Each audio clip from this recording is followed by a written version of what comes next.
দিবসে হাজার হাজার সংগ্রামের সাথে বন্ধুরা বক্তব্য দেওয়ার বেশি সময় নাই।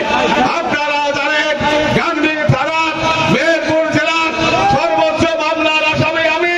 গান্ধী বিএনপি মানুষের সবসময় পাশে ছিলাম, আগামী দিনে পাশে থাকবো। কেউ কেউ বলে যে আমি জেলা বিএনপি সভাপতি হয়ে গেছি, কেউ কেউ বলে আমি জেলা বিএনপি সেক্রেটারি হয়ে গেছি। আমি বন্ধুরা আমার আপনাদেরকে জেলা বিএনপি সভাপতি সেক্রেটারি হয়েছি বলে ডাকিনি। আপনারা আমাকে ভালোবেসে আমার এই সভাপতি যোগ দিয়েছেন। সাথে গতকাল এই বিপ্লব ও সংহতি দিবসে সবাইকে তারেক রহমানের পক্ষ থেকে, খালেদা জিয়ার পক্ষ থেকে ধন্যবাদ জানাচ্ছি। বন্ধুরা আমার আজকের এই 7 নভেম্বরের সংহতি দিবস থেকে খুনিহাতিরা যে হাজার হাজার তামাল সন্তানের বুকের তাজা রক্ত ঢেলে দিয়ে যারা স্বাধীন করেছে তাদের আত্মার মাগফিরাত কামনা করছি এবং খুনিহাতিরা অবিলম্বে ফাঁসি কার্যকর দাবি করছি। বন্ধুরা আমার আপনারা কি একমত? গান্ধী থানায় অজস্র অস্ত্র, লাইসেন্সবিহীন অস্ত্র ছাত্রলীগ যুবলীগ আওয়ামী লীগের হাতে আছে।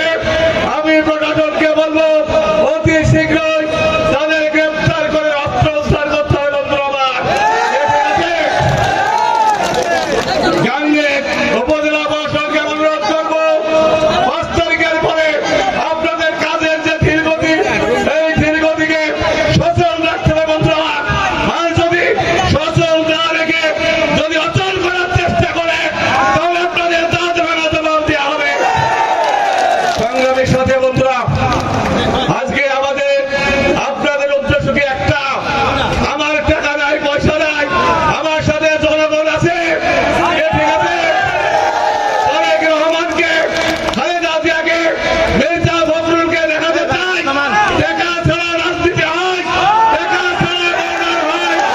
তাই আপনাদের অনুরোধ করবো, আপনারা কষ্ট করে আসছেন, আজকে আমরা একটা বর্ণাঢ্য শোভাযাত্রা দেব। এই শোভাযাত্রায় সবাই অংশগ্রহণ করবেন, কি করবেন সবাই।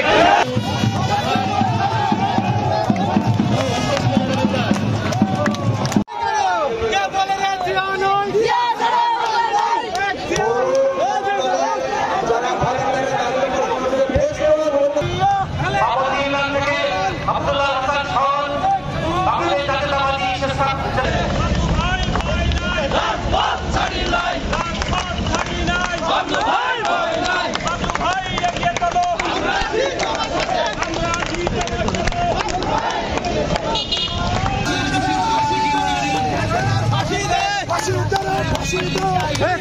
ফাঁসি দে